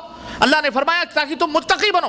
تقویٰ، متقی بنو، متقی یعنی پرہیزگار بنو، اللہ سے ڈرنے والا بنو، پرہیزگار بنو. ڈرو اس بات سے کہ کہیں ہم ان احکامات کو توڑ دیں گے تو ہمارا ٹھکانہ جہنم نہ بن جائے. ڈرو اللہ تعالیٰ سے تاکہ کسی مصیبت میں نہ پھنس سکو. ڈرو ان چیزوں سے تاکہ کسی پریشانی میں تم مبتلا نہ ہو سکو. پرہیزگار بنو. ایک خوبی ہے، ایک تربیت اسلام روزہ آپ کو دینا چاہتا ہے. اب آپ کہیں گے متقی، جب لفظ متقی کی بات آتی ہے تو کہتے ہیں بھئی متقی، ہم متقی بن سکتے ہیں؟ ہم متقی بن سکتے ہیں؟ ہمارے پاس پہ داڑھی بھی نہیں ہے، ہم تو پینٹ شرٹ پہنتے ہیں، ہم تو نوکری کرتے ہیں، ہم تو انگریزی بولتے ہیں، ہم تو فلانی کرتے ہیں، ہم تو فلانا دھندا کرتے ہیں، تجارت کرتے ہیں، زیادہ سے زیادہ نماز پڑھ لیتے ہیں، تو پھر ہم متقی کیسے بن سکتے ہیں؟ تو پھر بھی ہے یہ فکر ہے نہیں، یہ شیطان اس طرح سے بھی لوگوں کو گمراہ کرتا ہے. تو پھر متقی کیسے بنیں گے آپ؟ اللہ کہتا ہے متقی بن جاؤ. اللہ کیا کہتا ہے؟ اور جنت بھی کس کے لیے ہے؟ ان للمتقین مفازا. جنت بھی متقیوں کے لیے، مسلمان کے لیے جنت نہیں ہے. ہر مسلمان کہیں اللہ تعالیٰ نے مسلمان بن جاؤ جنت میں چلے جاؤ. اللہ تعالیٰ نے جنت متقیوں کے لیے بنائی ہے. کس کے لیے؟ ہاں، ورنہ مسلمان کی فہرست میں تو آپ جوڑ لیں پوری دنیا آ جائے گی. پوری دنیا میں سارے سب آ جائیں گے مسلمان اپنے آپ کو کہتے ہیں. حضرت مرزا غلام احمد قادیانی لعنت اللہ علیہ بھی آئیں گے، ہے کہ نہیں؟ آج کل بڑی ٹی ویاں آپ لوگ دیکھتے ہو نا، اور ایم ٹی وی بڑی کثرت کے ساتھ دیکھی جاتی ہے. جب اس کے اوپر جاؤ تو ایسا لگتا ہے بالکل ڈھلے ڈھلائے ابھی جنت سے آ رہے ہیں یہ. ہاں واللہ مطلب میں دیکھتا ہوں میں جاتا ہوں کبھی کبھی ایسے پیار، اور لڑکیوں کو پردہ ایسا لگایا ہوا، ان کی عورتیں بھی آئیں گی تو صرف آنکھیں، بعض کی تو آنکھیں تک نظر نہیں آتی. اس قدر پردے کا اہتمام، اس قدر تقوی طہارت، جیسا لگتا ہے بالکل، لیکن ہیں وہ پرلے درجے کے کافر ہیں. لیکن اپنے آپ کو اور نعت رسول وہ کیا پڑھیں گے جو ہری پیلی پگڑی والے پڑھتے ہیں. یہ طوطے والے ہرے ہرے طوطے جو ہیں ہمارے ملکوں میں، الیاس قادری کی پارٹی کے لوگ، الیاس نام ہے نا، دونوں طرف الیاس ہیں. الذی لا یاتی منہ الا الیاس, جن سے یاس اور نا امیدی کے سوا کوئی دونوں میں نہیں ہے. ادھر بھی الیاس ہیں ادھر بھی الیاس ہیں, جنہوں نے سب کو محروم کر رکھا ہے. سمجھ رہے ہیں آپ؟ تو کہنے کا مطلب یہ ہے وہ کیا عبادت اور وہ کیا بندگی اور وہ کیا تقوی اور پرہیزگاری کی بات کریں گے جناب علی, جو آپ ایم ٹی وی پہ بیٹھ کے دیکھ لو. ہاں سب مسلمان نہیں. ان للمتقین مفازا, کامیابی کس کے لیے ہے؟ متقیوں کے لیے. اور کیا ہے شیخ؟ وکواعب اترابا, اللہ اکبر, وکواعب اترابا. اور ہم جولی لڑکیاں تمہیں ملیں گی اس جنت میں. کون ملیں گی؟ تمہارا دماغ تو پتہ نہیں کہاں گھوم گیا ہوگا لڑکیوں کی بات سن کے. کہ ربانی صاحب جنت میں لڑکیاں؟ ہاں میاں جنت میں لڑکیاں, یہ میلی شیلی گندی وندی لڑکیاں نہیں. اللہ اکبر, جن کے لیے تم نماز بھی چھوڑتے ہو, روزے بھی چھوڑتے ہو, حرام بھی کر جاتے ہو, کیا کیا نہیں کرتے ہو, یہ گندی شندی نہیں. اللہ اکبر. جن کے آنچل کے بارے میں نبی علیہ الصلوۃ والسلام فرماتے ہیں, ایک حور کا آنچل اتنا خوبصورت کہ اگر وہ اپنے آنچل کو صرف جنت کی کھڑکیوں سے لہرا دے تو پوری دنیا خوشبوؤں سے معطر ہو جائے. وہ ملیں گی. ان للمتقین مفازا, متقیوں کے لیے ایسی کامیابی. اللہ اکبر.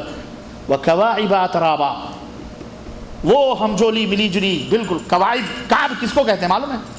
کعبہ. کعبہ کو کعبہ کیوں کہا جاتا ہے پتہ ہے آپ کو؟ بولو. 14 سال سے 20 سال سے رہتے ہو عرب میں, پتہ ہی نہیں کہ کعبہ کو کعبہ کیوں کہا جاتا ہے. عربی میں قرآن میں بھی ہے نا, الی الکعبین. کیا ہے؟ اذا قمتم الی الصلاۃ فاغسلوا وجوہکم وایدیکم الی المرافق وامسحوا برؤوسکم, نہیں, وامسحوا برؤوسکم وارجلکم الی الکعبین. الی الکعبین ہے نا, کعبین, اپنے پیروں کو دھلو کعبین تک, 2 کعبوں تک. ہیں 2 کعبوں تک کیسے؟ 2 کعبہ کہاں؟ کعبہ تو ایک ہی. سنو, عربی میں کعب کہتے ہیں ابھری ہوئی زمین کو. ابھری ہوئی زمین کو کیا کہتے ہیں؟ کعب. آپ اپنے پیر کہاں تک دھلتے ہیں؟ جہاں تک دھلتے ہیں وہاں 2 ابھری ہوئی ہڈیاں ہیں.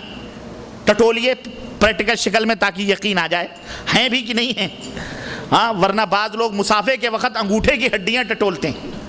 ایک صاحب اور ایک آدمی مدینے کے دروازے پر باب الرحمہ پہ اکثر ٹٹولتا تھا.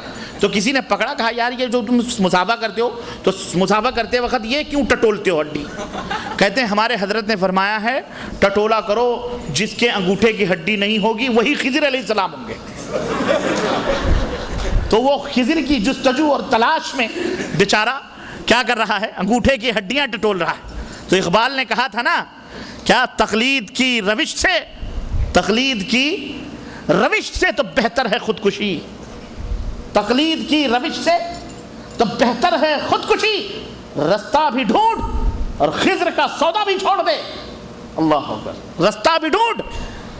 اقبال بہت بڑا غیر مقلد لگتا تھا.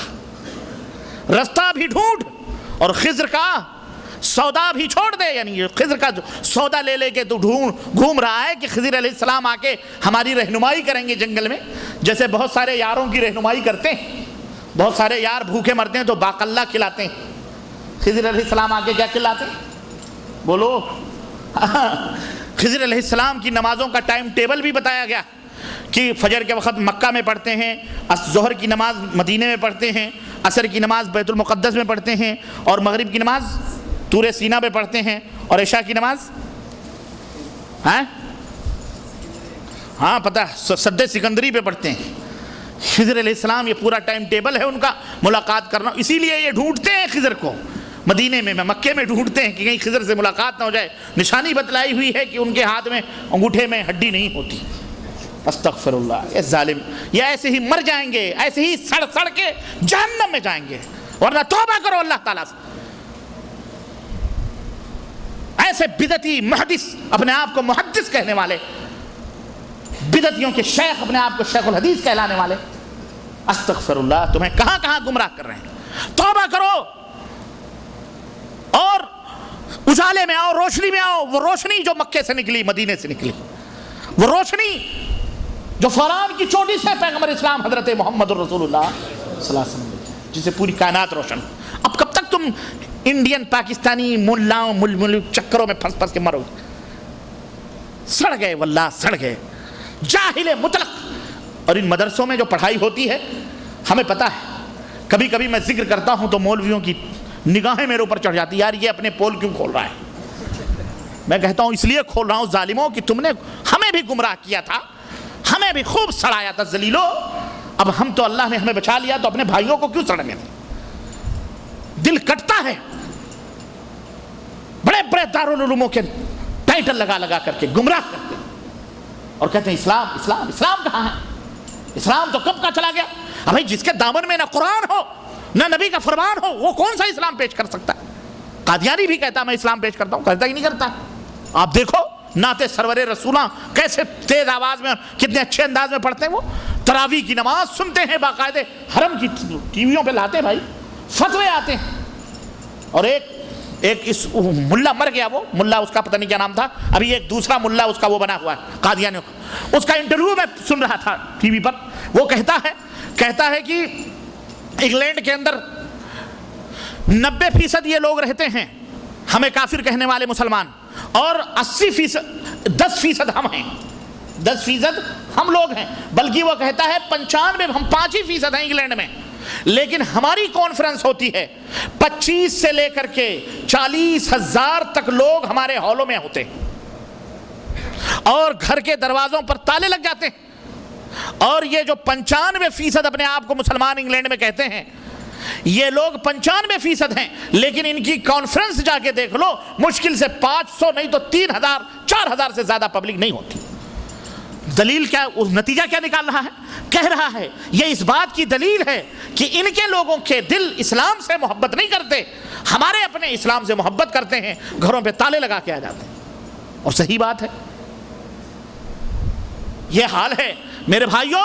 دنیا کے اندر کس قدر گمراہیاں چل رہی ہیں اور کس قدر فتنے اور طوفان آدھیوں کے چل رہے ہیں، اور آپ ابھی وہیں کے وہیں بیٹھے ہو. ارے آؤ اللہ کے رسول کے فرمان کی طرف، آؤ اللہ کے قرآن کی طرف. یہی دو چیزیں تمہیں نجات دے سکتی ہیں، ان دونوں کے سوا کوئی اور چیز نجات. اللہ سے ڈرو، کسی کی تقلید، کسی کی کے پیچھے چلنا یہ تمہیں کوئی فائدہ نہیں پہنچانے والا. غرض معرضیہ کر رہا تھا کہ کعبین، اللہ اکبر، جنت کا ذکر چڑھا، یہ پتہ نہیں کہاں سے بیچ میں نحوستوں کا ذکر آ گیا. بہرحال آنا چاہیے، جہاں جنت کا ذکر ہوگا جہنم کا بھی ذکر ہوگا، ہے کہ نہیں ہے؟ تو اس لیے آنا چاہیے. تو کعب، اس ابھری ہوئی ہڈی کو کیا کہا جاتا ہے؟ کعب. ٹٹولا آپ نے کی ٹٹولا نہیں، ٹٹولا دیکھ لیے ہے نا سلامت، وہ سلامت رہنا چاہیے کیونکہ آپ کی صحت کی بنیاد ہے وہ.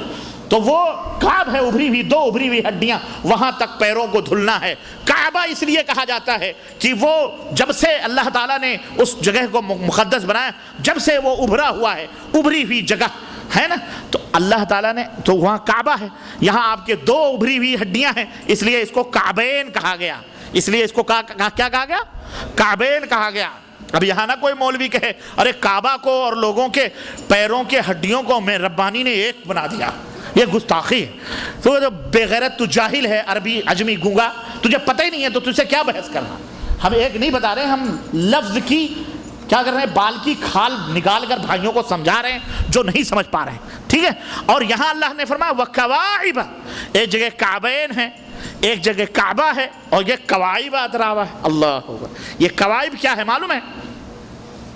ابھری ہوئی جوان لڑکیاں، ہم جولی لڑکیاں جس کو اتراب کہتے ہیں، ہم سکھیوں سہیلیوں کو، یعنی تمہارے ہم عمر لڑکیاں ابھری ہوئی، یعنی ابھی بالکل کنواری باکرہ، بالکل ابھری ہوئی پستانوں والی لڑکیاں تمہارے حوالے کی جائیں گی. اللہ، اب اتنا کھول کے میں نے بتلا دیا، نہیں سمجھ آئی؟ یہ کہاں ملیں گی تمہیں؟ ہاں، جنت میں. اللہ، متقی بنو گے تب، پرہیزگار بنو گے تب. اور بولو پرہیزگار بنو گے کہ نہیں بنو گے؟ ہاں انشاءاللہ. اور پرہیزگار بننے کے لیے، اور میں یہ کہتا ہوں، ہم جب پرہیزگار یا متقی کا لفظ بولتے ہیں، یہاں میں سمجھتا ہوں 80% ایسے لوگ ہوں گے جن کا دماغ فوراً خانقاہ اور مزار پہ گیا ہوگا، پیر مرشد، واللہ بدلا رہا. بولو گیا ہوگا کہ نہیں گیا ہوگا؟ بابا اوبا کی طرف نہیں گیا؟ 80 یعنی یہاں سارے چھٹے چھٹائے بیٹھے ہو گیا. بشیر بھائی کہہ رہے تھے نہیں ایسی بات نہیں ہے، اور بھی لوگ ہوتے. ہاں ماشاءاللہ تو اچھی بات ہے، جاتا ہے. یہ اور بات ہے اب سمجھ گئے ہو اس لیے نہیں جاتا ہے. دماغ کہتے بھی بہت بڑے متقی آدمی تو پھٹ سے ایت بیت کی طرف ہاتھ جاتا ہے. بہت بڑے پیر ہوں گے، بہت بڑے تعویذ گنڈے پلیدے والے ہوں گے، بہت بڑے بابا مرشد ہوں گے. متقی انہی کو عام طور پر ہمارے ہاں مانا جاتا ہے کہ نہیں؟ کیونکہ انہی کی آل اولاد کے مزار بنتے ہیں، وہی مجاوری کرتے ہیں، وہی سب کچھ کرتے ہیں، وہی بیعتیں ویعتیں وہی کرتے. تو لیکن متقی یہ اسی کھانے وہ جو خرد کا نام جنو رکھ دیا، جنو کا خرد، وہ متقی نہیں. جو مشرک ہو وہ متقی ہو سکتا. یہ فارمولہ یاد رکھو. مشرک جو ہوتا ہے وہ متقی، ارے وہ تو مومن ہی نہیں رہتا، وہ تو مومن ہی نہیں رہتا. چہ جائے کہ متقی بنے. یہاں یہ بھی سن لو، اس مسلمان ہونا یہ اور بات ہے، اور مسلمان کے بعد مومن ہونا یہ اس سے بھی بڑا مقام ہے، اور مومن ہونے کے بعد متقی بننا یہ اس سے بھی بڑا مقام ہے. سمجھ آئی کہ نہیں آئی؟ ہاں مسلمان ہونا یہ اور بات ہے، اور مسلمان ہونے کے بعد مومن بن جانا یہ، اور مومن ہونے کے بعد متقی بننا یہ. نہیں سمجھ آئی؟ سنو میں تمہیں سمجھا کے آگے بڑھتا ہوں. اللہ عز و جل نے ارشاد فرمایا، اللہ عز و جل نے ارشاد فرمایا قرآن کریم کے اندر، یا ایھا الذین آمنوا اتقوا اللہ حق تقاتہ. اے وہ لوگو جو ایمان لائے ہو، جو مومن ہو، اتقوا اللہ، اللہ سے ڈرو، متقی بنو حق تقاتہ، جیسا کہ اللہ سے ڈرنے کا حق ہے. کن سے کہا جا رہا ہے متقی بنو؟ بولو، مومنوں سے. اس کا مطلب یہ ہے ایمان ایک الگ چیز ہے اور تقوی اختیار کرنا ایک. کوئی ضروری نہیں کہ ہر مومن متقی ہو، نہیں، ہر متقی مومن ہوتا ہے، وہ مسلمان بھی ہوتا ہے، لیکن ہر مسلمان اور مومن متقی نہیں ہوتا. کیوں بھائی؟ اس لیے کہ وَمَا يُؤْمِنُ أَكْثَرُهُمْ بِاللَّهِ إِلَّا وَهُمْ مُشْرِكُونَ. بہت سارے مومن ایسے بھی ہوتے ہیں جو ایمان لانے کے باوجود بھی، بولو، مشرک ہوتے ہیں. نمبر ایک، اب آپ کہیں گے کہ قرآن کریم میں تو اللہ رب العزت نے ارشاد فرمایا وَلَا تَهِنُوا وَلَا تَحْزَنُوا وَأَنْتُمُ الْأَعْلَوْنَ إِن كُنتُم مُؤْمِنِينَ. اے لوگو غم نہ کرو، فکر نہ کرو، اگر تم مومن ہو تو تم ہی غالب رہو گے. غلبہ تم کو حاصل ہے، عزت تم کو حاصل ہے، حکومت تم کو حاصل ہے، دولت تم کو حاصل ہے، سب کچھ عزت، رفعت، منزلت تم کو ملنے والی ہے. تو مومنوں کے لیے تو عزت ہے، رفعت ہے، سب کچھ ہے. لیکن آج ہم 1.25 ارب 1.5 ارب 2 ارب کے قریب پوری دنیا کے اندر مسلمان ہیں، لیکن سب سے زیادہ ذلت، سب سے زیادہ نقبت، سب سے زیادہ سب ہمارے اوپر. وجہ کیا ہے؟ سبب کیا ہے؟ تو میرے عزیزوں، میرے بھائیوں، یہاں میں یہ کہوں گا، میاں ایمان ہے ٹھیک ہے، لیکن تقوی کی کمی ہے. کس کی کمی ہے؟ تقوی کی کمی ہے. تقوی کی کمی ہے. تقوی پیدا ہوگا تب جا کر کے غلبہ ملے گا. دوائیاں تمہارے پاس موجود ہیں. اللہ رب، ڈاکٹر کے پاس تم گئے، ڈاکٹر سے کہا مجھے زکام ہے یا سردی ہے یا چھینک آ رہی ہے، ڈاکٹر نے گولی دی، کہا یہ گولی لو، تمہیں شفا یابی مل جائے گی، تمہارا زکام صحیح ہو جائے گا، تمہاری کھانسی صحیح ہو جائے گی. بس میاں فریج کا پانی نہیں پینا، برف کا پانی نہیں پینا، ٹھیک ہے؟ تم گولی لے کر کے آئے، گولی بھی کھائی، اور فریج کے پانی سے ہی تم نے یا برف کے پانی سے تم نے گولی کھا لی. یعنی اس نے کہا دیکھنا بیٹا، یہ پرہیز کرنا، ٹھنڈے پانی سے پرہیز کرنا، ان سے پرہیز کرنا، اس سے پرہیز کرنا، لیکن تم پرہیز نہیں کر رہے، دوا بھی کھا رہے اور پرہیز نہیں کر رہے. تو بتاؤ وہ دوا تمہیں فائدہ پہنچا سکتی ہے؟ نہیں پہنچائے گی. ایک مثال دے رہا ہوں سمجھنے کے لیے. ایمان لانے کے بعد غلبہ ضرور ملے گا، عزت ضرور ملے گی، لیکن اللہ فرماتا ہے ایمان لانے کے بعد تقوی اختیار کرو، پرہیزگار بنو، پرہیزگاری اختیار کرو. یعنی پرہیز کرو، پرہیز کرو، پرہیز کرو. تم مومن ہو، ایمان ہے تمہارے دل کے اندر، موحد بھی ہو، متبع سنت بھی ہو، لیکن تم سود سے نہیں بچتے، تم زنا سے نہیں بچتے، حرام کاری سے نہیں بچتے، چوری سے نہیں بچتے، غیبت سے نہیں بچتے، چغلی سے نہیں بچتے، ایک دوسرے کے اوپر ظلم و زیادتی سے نہیں بچتے، ایک دوسرے کے اوپر اتہام اور الزام لگانے سے نہیں بچتے، ایک دوسرے کے گھر ناجائز اور زمین قبضہ کرنے سے نہیں بچتے، ایک دوسرے کے اوپر حرام مقدمات، ڈوری کیس، فلانی کے ڈالنے سے نہیں بچتے، ایک دوسرے کے اوپر ظلم کرنے سے نہیں بچتے، تو تم متقی کہاں سے ہو؟ تقوی کا مطلب کیا ہے؟ تقوی کا مطلب یہ ہے کہ اللہ اور اس کے رسول نے فرمایا اس سے بچو تو اس سے بچو، اس سے پرہیز کرو، اس سے پرہیز کرو۔ ایمان ایک گولی کی مانند ہے، الحمدللہ ایمان موجود ہے، لیکن پرہیزگاری موجود نہیں ہے، جس کی وجہ سے ہم ذلیل ہیں، رسوا ہیں، ہمیں شفا نہیں مل رہی ہے۔ اور روزہ یہ کہتا ہے کہ تمہیں روزہ اس لیے رکھوایا جا رہا ہے تاکہ تم پرہیزگار بنو، لعلکم تتقون، تاکہ تم پرہیزگار بنو۔ اور اللہ اکبر، اگر اس تقوی کے معنی اور مطلب کو میں کسی اور ٹائم میں سمجھاتا تو میرے لیے ذرا مشکل ہوتی، لیکن اس وقت سمجھانا میرے لیے بہت آسان ہو گیا ہے کہ الحمدللہ آج ہر مسلمان متقی نظر آ رہا ہے، آج ہر مسلمان متقی نظر آ رہا ہے۔ کیسے نظر آ رہا ہے؟ میرے بھائیوں، میرے عزیزوں، روزے کی حالت ہے، روزے نے تمہیں تنگ کیا ہوا ہے، سخت گرمی ہے، پیاس کی شدت سے تمہارے حلقوم سوکھے ہوئے ہیں، پانی کا گلاس تمہارے سامنے رکھا ہوا ہے، چاروں طرف نظر دوڑائی، کوئی بھی نہیں، دروازہ بند، کھڑکی بند، کوئی بھی نہیں دیکھ رہا۔ تم چاہ سکتے ہو پانی تم نے منہ کے اندر لیا کلی کرنے کے لیے، واش بیسن میں کلی کرنے کے لیے منہ کے اندر پانی بھی ڈال لیا ہے، سب کچھ ہے، قدرت ہے، طاقت ہے، سب کچھ ہے، لیکن وہ کلی کا وہ ایک گھونٹ پانی تم حلق کے نیچے نہیں ڈال رہے۔ کیوں نہیں ڈال رہے؟ اگر میں تم سے پوچھوں اللہ کے بندے پیاس سے تڑپ رہے ہو، ڈال لو حلق کے نیچے، لیکن تم فوری طور پر وہ منہ میں پڑا ہوا پانی باہر پھینک دو گے، کہو گے نہیں میں اللہ سے ڈرتا ہوں، میں اللہ سے۔ یہ ہے تقوی، یہ ہے۔ کتنا آسان ہے، بولو آسان ہے کہ نہیں؟